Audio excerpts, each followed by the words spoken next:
All right, everyone. Welcome back to Fandom from Afar. We're doing something a little bit different today. We brought back Mason to preview the NBA season. You might remember Mason from his New York Giants fandom episode early on. So welcome back, Mason. I appreciate you having me. I'm excited. So I'm excited because basketball is back and no one better to talk about with you. So what Mason and I did is we tried to think of things we're excited for the season. It could be a question about a team, maybe just a statement we think is going to happen. It could be anything. So we kind of didn't tell each other what we're thinking, and we'll hopefully have some good discussion around it. So Mason, as the guest, please tell me one thing you're excited for this basketball season. This is my first one. It's coming as a statement. I think the Bucks will clear the East by a lot this year and hit 60 wins for the first time for them in like 5 years. I think 2018 was the first time they had 60 wins. I think they'll hit 60 wins again. Now, clearing the East by a lot is a big statement just because obviously everyone expects the Celtics to be really good as well. Yeah. So we'll kind of tie those two in together. Mm-hmm. You think that Dame and Giannis are obviously going to work. Yeah. Tell me why it's going to work defensively. I think interior defensively, like they're still the same Bucks team. I know Drew Holiday is clearly an elite defender, but I don't think they had the spacing that they really wanted to compete at the highest level. I think now they're going to be, and Giannis is only going to be better now that Dame's at the 3-point line, like consistently. I think teams are just going to have a hard time like picking and choosing. It's kind of scary because if Dame is sitting out there on the perimeter and then Giannis is doing his thing, driving to the hoop, it's like we're kind of screwed either way. So what do we do? Yeah, I think like to me the biggest things is like Chris Middleton and Brook Lopez are like the perfect role players now that you can actually space the floor, and they're not like Chris Middleton's not your main 3-point shooter on your team, and Brook Lopez shouldn't have to shoot 8 threes a game for them to score from the outside. I think it just makes them better. With those two, my biggest concern would be age. It seemed like Middleton was kind of, maybe it was just a bad injury season for him last year, but they're both kind of up there in years. I'd actually say that'd probably be the number one thing I could see holding the Bucks back this year is those two guys kind of being in and out all the time. Yeah. I just think hopefully with Dame now, they shouldn't have to have so much of an impact. They can be more role players and just be really, really good role players. I'm right there with you. I think they're going to be awesome. Yeah. 60 wins though. That's a big number. But I guess there's a lot of weak teams in the East. They hit 58 last year, so without Dame. Yeah, that's a good point. I mean, I think they're going to miss Drew, though. Yeah. Like, I think it's so nice to have that perimeter guy that can just shut down all the good guards that are out there. So I like it. That's a good one. Would you say, all right, we'll go into predictions later. I was going to say, if you want to go even further with the Bucks, but we'll get into that later. Okay. Well, I like that. That's a good way to start. So the Bucks are actually number one on my list too. So we'll cross that one off. Let's go. I'm going to switch it up a little bit from one of the title favorites to the Oklahoma City Thunder. Chet Holmgren is coming back. How does it change Oklahoma's really future if he can become like a legit superstar big man like some people are expecting to be? Some people think that he's a twig that might blow away in a strong wind, but I think he's awesome. So I guess give me your thoughts on what you think of Oklahoma City, their roster, and specifically what Chet can do for them. I obviously, the first round picks that they've been building up is everyone jokes about it, but it is crazy. But like last year, we saw success with their young guys. Like they were winning games against teams that were better than them at the end of the season with guys that were 20 years old and 21 years old. So if Chet can come in and even if he has an okay impact year one, I think they're going to be set up really, really well. I just think it's so exciting for them. You know me, I love to talk about trades and all those random future possibilities. But with the amount of picks they have, like you said, and all the young guys, if you can surround SGA, Chet, Giddey, Jalen Williams is awesome. They can make a huge trade and all of a sudden level up really quick. And so I think Chet has to become that guy, though. Well, I don't know. I guess he could become the centerpiece of a big trade if he's just kind of like okay, but not a superstar. But I don't know. I saw him. Maybe I just caught him on a good night in the preseason, and he's. I like him. He's skinny, like skinny as can be, but he plays tough and he can block any shot. Like he's long. So I don't know. I like him. I'm very interested to see how he turns out. Yeah, I don't like the people that it's like, they need to put on a weight or they'll do nothing in the NBA. I was like, come on. Have you seen Kevin Durant? Yeah, it's like these guys are twigs and can do whatever they want. So at some point it does matter, but I think he's going to be great. Do you view SGA as a superstar? I don't view him as like a number one on like a team that's maybe contending. I could see him as like a super strong number two guy. I can see that. He was super impressive last year. Like just he seems to be able to get to the basket anytime he wants. Oh, for sure. But I love watching Oklahoma City because they're like a fantasy team almost. They just have a million young guys that all have super crazy potential, and who knows, it might turn out to something this year. All right, what else you got? So speaking of the Celtics, my question is, did they get better in the offseason or did they just go sideways as a team? And I think the main reason I think that is, I don't know if I see Tatum leading like a championship team when, I think we saw in the playoffs, him and Jaylen Brown kind of were iffy the whole time. And they added Drew Holiday, who was a third player on a team, and Kristaps, who was like a second or third player on a team. It's like, did they really go all in, or was it just like another year where they're setting up to be a 2 or 3 seed and get knocked out? I think that's interesting because I agree. Tatum, he is so good, but every year in the playoffs, just something goes wrong or he just doesn't quite perform.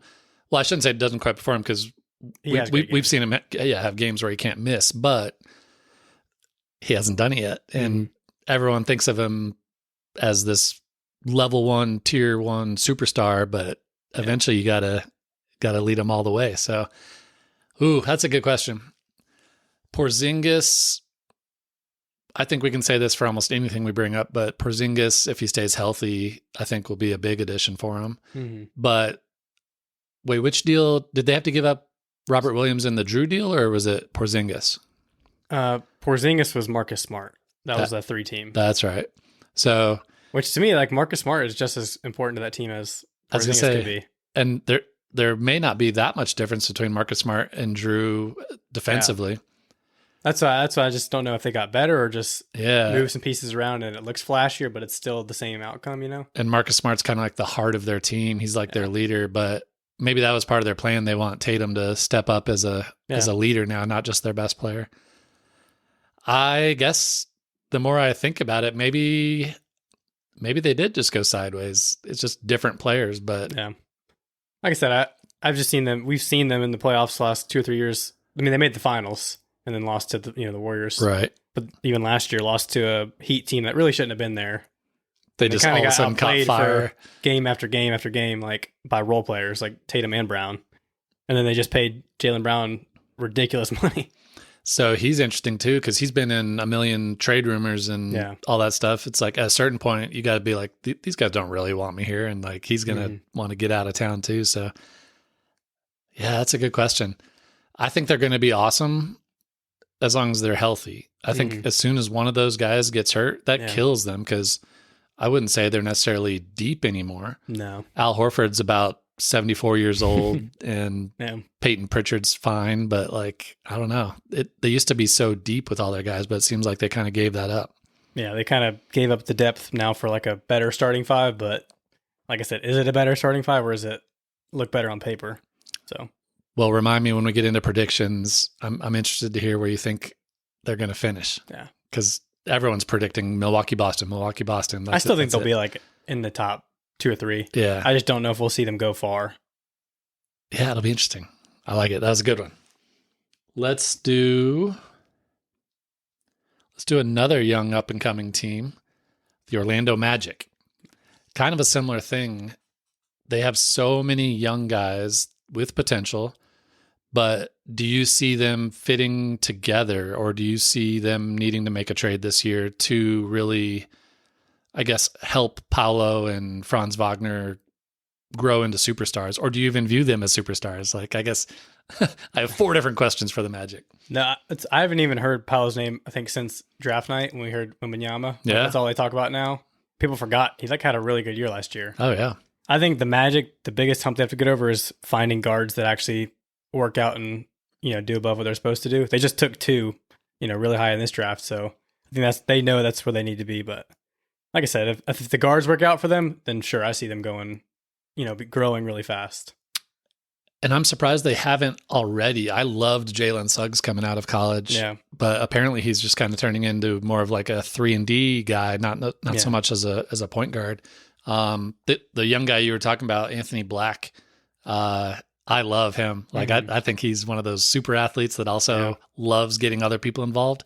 So I think he's going to be awesome for him. Yeah, and like even guys like Cole Anthony, it's like he's a good role player right now on their bench, but it's like they drafted him hoping he would be the point guard of their future and just never panned out. So if they can get a couple of those to hit, I think they'll be skyrocketing. Because Franz I love Franz. Oh, I think he's great. Yeah, he could end up being their best player. Yeah, I don't think that's out of the realm of possibility, but they remind me a lot of the Nuggets, where the Nuggets were maybe like 4 years ago when we just had a bunch of young guys and we had to figure out who was the right piece to keep and who fits around the superstar. Now it's a little bit tougher for the Magic because they have two guys that they think could be their superstar. They got to figure out which guy is their Jokic and which guy is their Jamal, and then find the pieces that fit around them. But it's nice to have that starting point of having two young guys that you can build around. So I'm intrigued by them. I know I'll have some Magic fans on here pretty soon to talk about their fandom, but at the very least, it's nice to be able to drive down to Orlando and see some games every now and then. For sure. What else you got? So this one is just Karl Anthony Towns make it to the trade deadline and still be on the Timberwolves. So I know that's been a question now, I think third season, fourth season, every season it's the same thing, but I think this season's the one we might actually have an answer. Great minds think alike. That was on my list too. Really?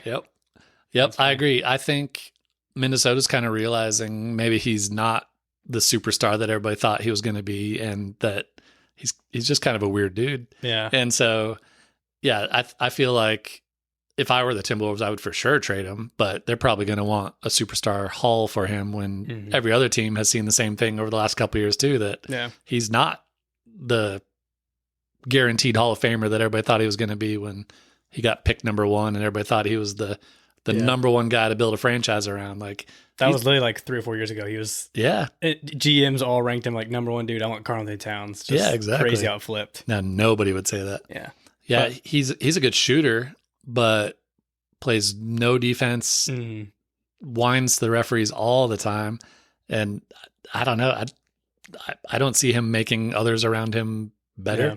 So I saw a trade offer this offseason because I'm a Knicks guy, so of course I see all the Knicks stuff.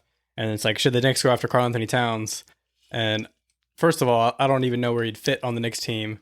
And the package was giving up like RJ Barrett, like 3 first-round. It's like, I'm not giving up 3 first-round picks for Karl Anthony Towns. No, I would think twice about giving up RJ Barrett. Like RJ Barrett, it's like, to me, I'm like, I'd rather have RJ Barrett. But like I said, it's just a weird question. I don't even know what they even want. Like I said, they'd probably want a superstar, but who's willing to give up a superstar for Karl Anthony Towns? Like, at this point in his career, you've seen consistently like him do the same thing over and over and over. They're going to have to get lucky and just someone fall in love with him for some reason. Maybe he'll start off the year just on fire from 3, and someone will be like, ooh, well, we need a shooting big man, like something like that. But I hope it happens, just because I know you're an Anthony Edwards fan. I want Cat out of there just so it can be Anthony Edwards' team, no question.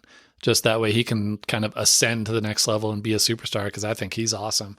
But I don't know. Tim Conley is their general manager, and I don't know how you get rid of, because he's on a giant contract too, right? Yeah. Well, they went and got Gobert too, and it's like they got a big 3 now, and it's like they finally got the interior defense. And then last year they made a little bit of a run, but it's like this team's not beating anybody when it matters. No, like they were tough in the playoffs for the Nuggets, but nothing.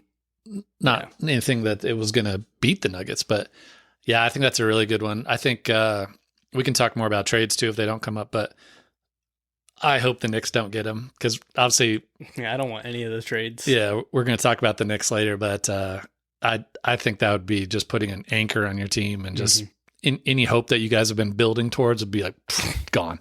Yeah. So that's a good one.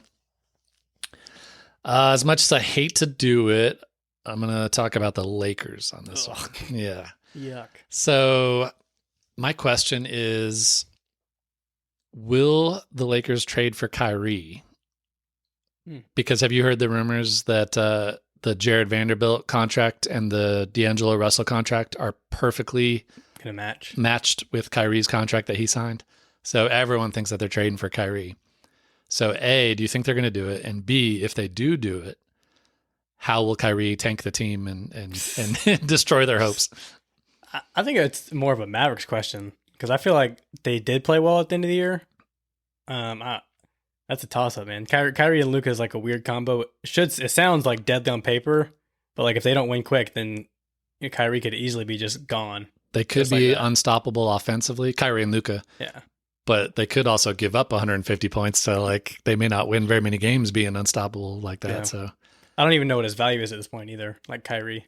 Yeah, well, I think they showed it when he couldn't get a contract from anybody this offseason, and then he had to go back to Dallas, and they're like, well, I guess we traded all those things for him, so we might as well sign him. Yeah. So I don't know. I think I'm not a fan of Kyrie, just like I'm not a fan of Cat. I think it would kind of destroy either team, and so they're both in the West, so that's good for the Nuggets. So it's like too many egos on one team if they chose the Lakers. Yeah, like I think he... Well, that's a whole nother subject. I don't think the Lakers are as good as everybody thinks they are, but especially with Kyrie coming in, I just don't think that would work because LeBron still wants the ball. Anthony Davis wants to prove that he's good. Still there. Yeah. So I don't know. I see it happening, but I don't see it happening or going very well for the Lakers. Yeah. All right. And then my last question, do the Suns have enough like to go all the way? And then part of that is, I actually just learned this, but they basically came out with a new thing that they're going to like punish teams that are more top heavy with their contracts. So this could technically be one of the last like super teams of 3 all-stars that we see like this. So do you think they have a chance like this, or do you think it's going to implode how we've seen, Kevin Durant with the Nets and all this? Do you think they have enough? Again, I think when they're healthy, their offense is going to be ridiculous, like just raining down jump shots. But Kevin Durant's pretty old. Bradley Beal seems like he's never quite healthy, but that also maybe because he was in Washington and just didn't really want to play, and nobody really cares if he plays out there. But if they stay healthy, they're going to be scary. Like they'll score 150, but they might give up just as much. And they signed a bunch of minimum guys that everyone kind of recognized the names, and so everybody was like, "Oh wow, they won the offseason." But like, yeah, I saw that. Like their depth to me is very weak, which that's what you get if you pay that's paying just how 3 guys so much money. But that's what I think they'll fold in these big series. I think their bench will kill them. I think Booker is elite. Like I was very impressed with Booker last year, and I have no doubt. I think he's going to be one of the best players this year. I think Durant's just kind of on the downhill now. Like he is not quite as quick as he used to be. He's just always doing his kind of little crossover fadeaway step shot. Like he I don't know. He's still amazing, obviously, but he just can't quite be Kevin Durant anymore. And then who knows with Bradley Beal? Like last time I feel like I saw Bradley Beal play was 5 years ago, 6 years ago, when it was him and John Wall making it to the playoffs. Like, I saw last year he played, and when he played, it was like 25 points, 12 points, 35 points. Like it was never consistent. So, like I said, he may not need to be that he may not need to be like a insane score for the Suns for them to be good. But I think, to me, they made a mistake trading for Nurkic. I feel like they should have got someone else for Ayton, because I feel like Ayton's decent, and I just feel like Nurkic is such a downgrade. Now, I do say that. For those listening, we're recording this the night after they played last night. I forget who they beat, but or 2 nights ago. Nurkic will play hard for like a month just to try and prove people wrong, and then the real Nurkic will kick back in, and he'll get lazy. He'll complain a lot. He'll get hurt. Like he's okay. He's not good, and they're putting a lot of pressure their eggs on Nurkic, and I don't know, when you got to go up against Anthony Davis or Jokic in the playoffs, I just don't think Nurkic is the guy you want to have on your team. So I think that's going to hurt him. And then going back to what you were saying about the super teams, I totally agree. I think with the way the rules are set up now, they literally are going to punish teams for having big giant contracts that make you go over the hard cap or whatever it's called. So yeah, this could be the last time, and I don't know if it's going to work. I wonder how it'll affect like marketing and stuff. Because obviously the Nuggets won it last year with one All-Star. Yeah. Like, won the whole thing. And it's like they were one of the least marketable teams of all time. And the Lakers, who of course have Anthony Davis and LeBron, like that's all they got posted about was those two dudes. Yeah. I wonder if the NBA is like, But I think it's more of it's more fair league. I think it makes it like more evenly. Like I think the league wants to spread out the superstars. But I will say if the Nuggets starting five played in New York and they played the way they do and they won the championship, it would be marketed like crazy. Yeah. It's just the Nuggets. No one cares about the Nuggets. But that's okay. We'll fly under the radar again as the defending champions. Yeah, it'll be interesting. You kind of saw those rules come into play for the Nuggets too. They traded for a bunch of second round picks and took a bunch of older guys that can play and help now and are just super, super cheap because they have all the expensive guys on their team too. So I think it's going to change things, but we'll see good or bad. All right, I'll do one more. One of my other least favorite teams, the 76ers. Oh, yuck. Yeah.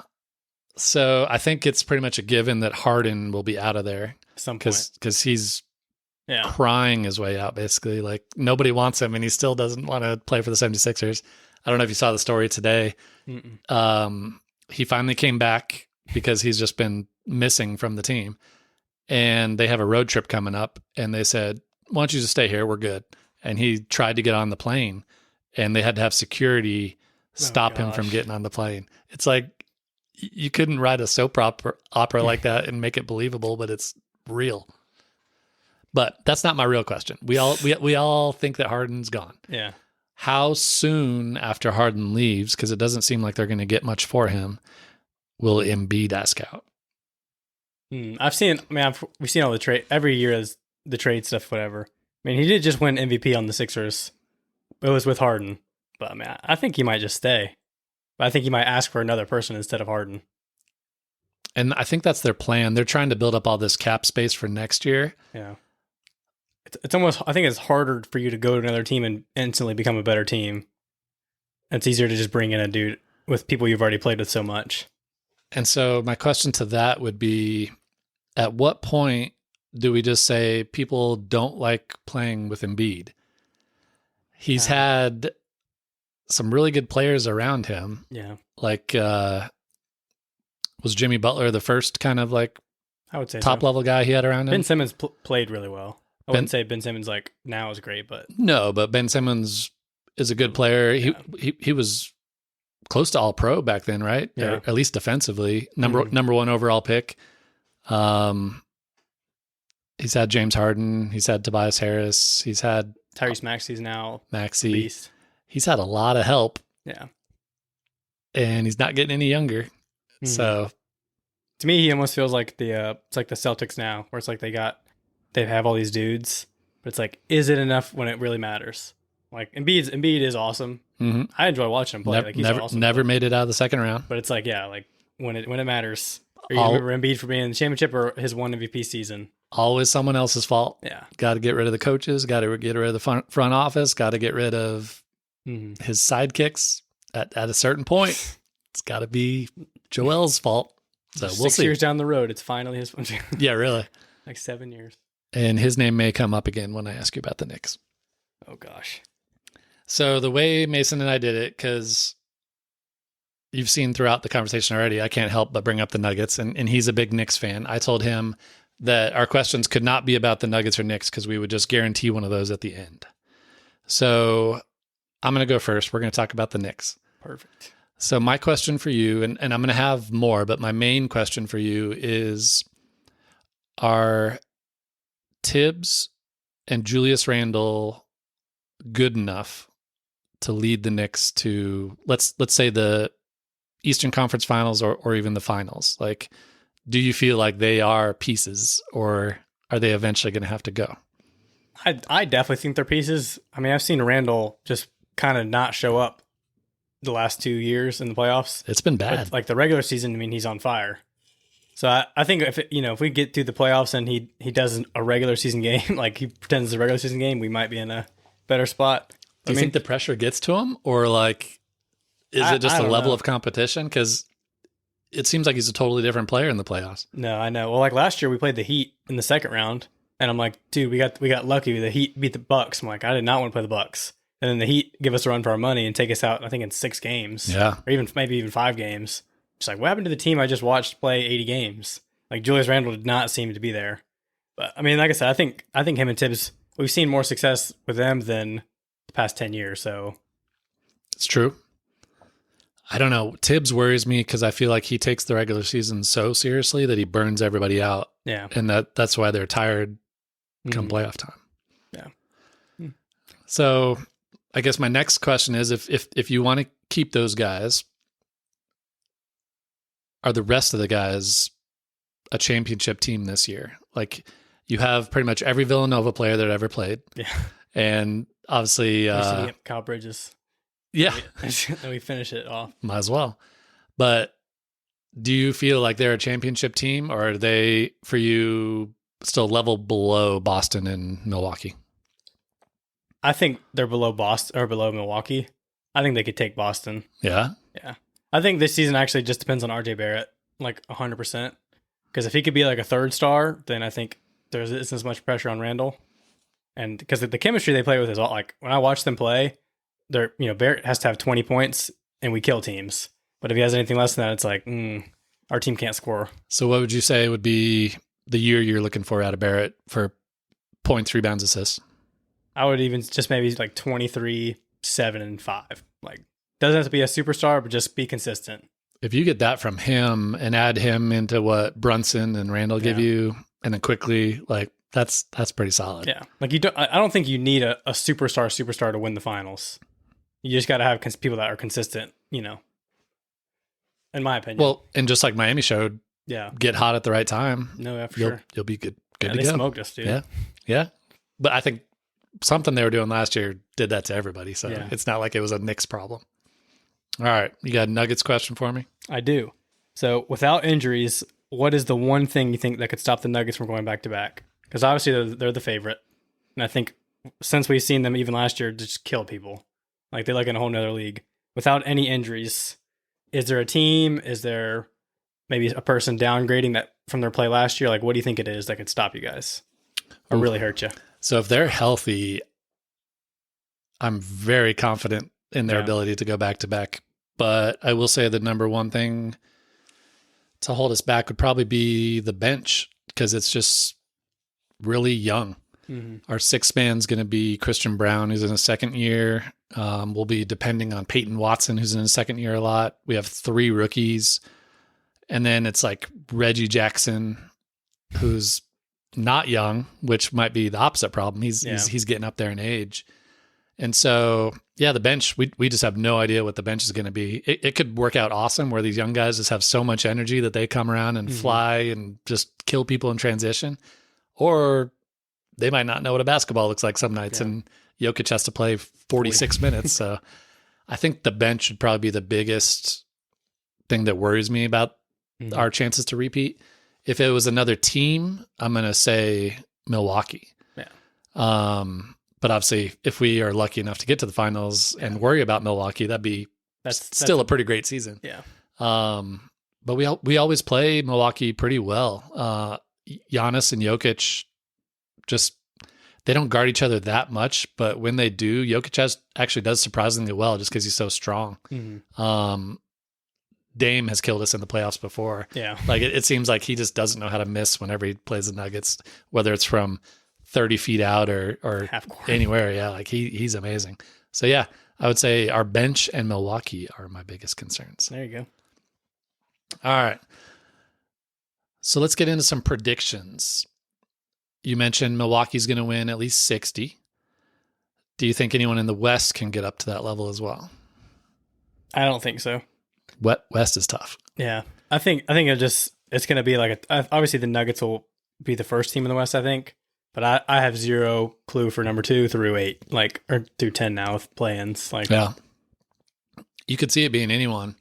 But I think a lot of teams have the attitude that, let's just make it to the playoffs healthy and we'll be fine. Yeah. So I could easily see the Suns kind of just coasting, taking it easy the last month of the season. They slip in there as like a 6th seed. Mm-hmm. And then all of a sudden they're the scariest 6th seed ever. Yeah.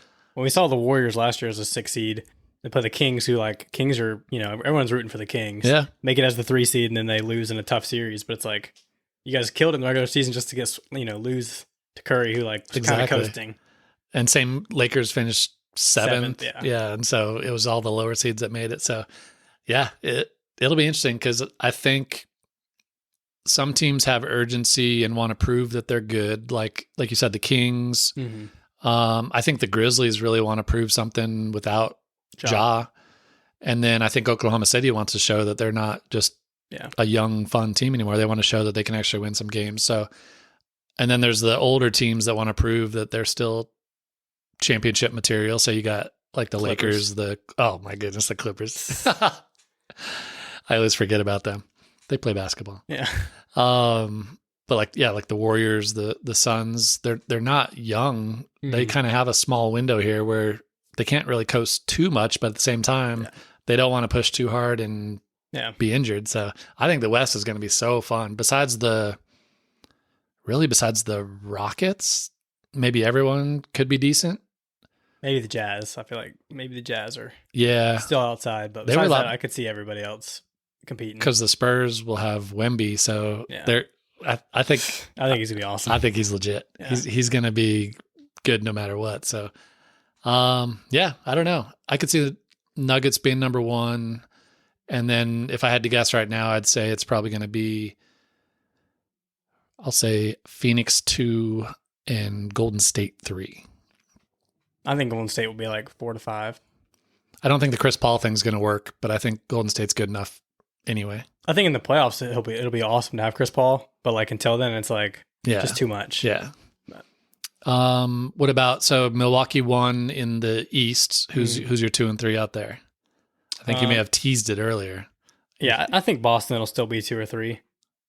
I think the Knicks will probably be 3 or 4. Okay. So who else is in that mix for you then? Trying to remember. Cleveland? Yeah, I think they were 4 last year. They're pretty good. Yeah. I feel like at best they're still probably 4 or 5. And then who's your prediction for finals championship? I think it'll be Nuggets Bucks, and I think it'll be Nuggets again. Great minds think alike. I like it. Back to back. I just, like I said, if you watch them play, it feels like they're going slower than everybody and still beating everybody. It's like they play in slow motion and still win. They have such good chemistry. Yeah. Like they're just a step ahead of everybody. Like I said, that starting 5, if they stay healthy, unstoppable. They just fit together so well. But I'm definitely excited for the Bucks. Like I said, I like Giannis as a player. Me too. So I hope he does well. Could I throw one more trade question at you for the Knicks? Because I love trades. Oh yeah. Would you rather the Knicks trade for Donovan Mitchell or Joel Embiid? I'd say Donovan Mitchell. I feel like he doesn't demand the ball as much. I feel like their entire offense just runs through Embiid. I feel like if we did that, we'd lose everything we've built for like 2 or 3 years. I agree. I'm obviously very biased, but I just don't think Embiid can be your number 1 guy. Mm-hmm. I feel like guys like Josh Hart, who like Knicks fans love, and if you watch Knicks play, like he's awesome.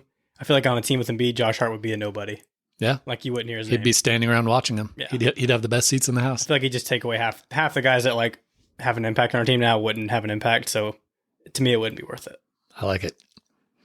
And for the record, I think the Knicks very well could make a big trade this year. There's too many rumors about Cat, about Mitchell, and then even that they're saving everything to go after Embiid. It's like they want to do something big. Yeah. They'll have Dallas's first round pick and their own. So, I mean, they could throw something together. It'll be fun. Well, cool, man. Any other wild predictions you want to throw out there just to get on record? No, I don't think the Rockets will be the worst team in the NBA this year, though. I don't know who's going to be the worst, but I don't think it'll be the Rockets. That's my one prediction. Could be Portland. Yeah. Because I think they're still going to trade away some of the guys that they got in all those trades and really try and be terrible. Mm-hmm. Yeah, Rockets have some good young guys. I like Sengun. I think they got like Van Vliet. They got Dylan Brooks. They got. It's not just like 20-year-olds. That's true. Playing basketball. They brought real players in. Yeah. Teach Jabari how to play a little bit. I like that. Yeah. Let's see. One more wild prediction. Anthony Edwards averages 33 points a game this year. I don't know. I'm just throwing it out there.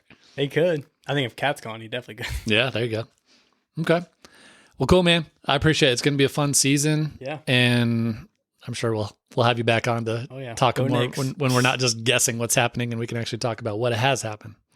All right. You said go Knicks. I say go Nuggets.